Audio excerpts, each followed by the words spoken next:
गोष्टीचं नाव उंदराची टोपी. एक होता गाव.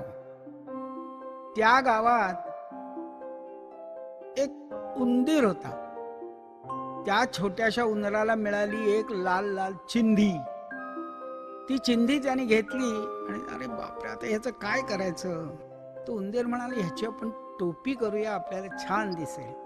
तो शिंप्याकडे गेला आणि मला, शिंपी दादा, शिंपी दादा, मला ह्याची टोपी शिवून द्या ना.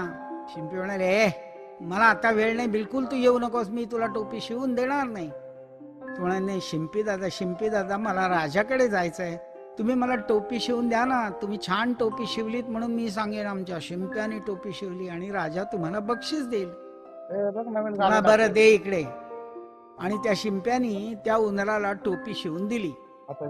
टोपी त्याने घातली आणि रुबाब टिंग टुंग टुंग टुंग अशा उड्या मारत राजाच्या दरबारात गेला.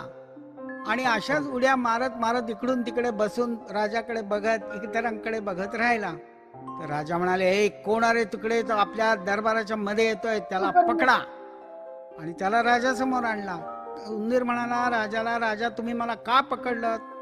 तो म्हणा, तू माझ्या इकडे दरबारात इकडून तिकडे नाचून आमच्या कामात खोळंबा आणलास म्हणून आम्ही तुला पकडतोय. तू म्हणा, छे छे छे छे, तसं नाही, तुमच्या मुकुटापेक्षा माझी टोपी छान आहे म्हणून तुम्ही मला पकडून आणलं. राजा म्हणा, अरे काय बोलतोस, राजाच्या मुकुटापेक्षा का उंदराची टोपी चांगली असते. मी आत्ता तुझी टोपी उडवून देतो बघ. त्याने राजाने त्या शिपायाला सांगितलं आणि टोपी काढून घेतली अशी. तो उंदीर होता हुशार. तो म्हणाला, राजा भिकारी, माझी टोपी घेतली. राजा भिकारी, माझी टोपी घेतली. अरे बापरे, राजा म्हणाला, अरे हा तर आपल्याला भिकारी म्हणतोय, आता काय करावं. देऊन टाका रे त्याला त्याची टोपी.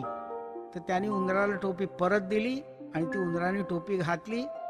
तुंटून उड्या मारत बाहेर जाताना म्हणाला, राजा भ्यायला, माझी टोपी दिली. राजा भ्यायला, माझी टोपी दिली. बरं का मुलांनो, उंदराने युक्ती केली म्हणून राजाच्या तावडीतून सुटका पण करून घेतली आणि स्वतःची टोपी पण मिळवली. असंच नेहमी युक्तीने वागायचं ह मुलांनो. आमची गोष्ट संपून जाय.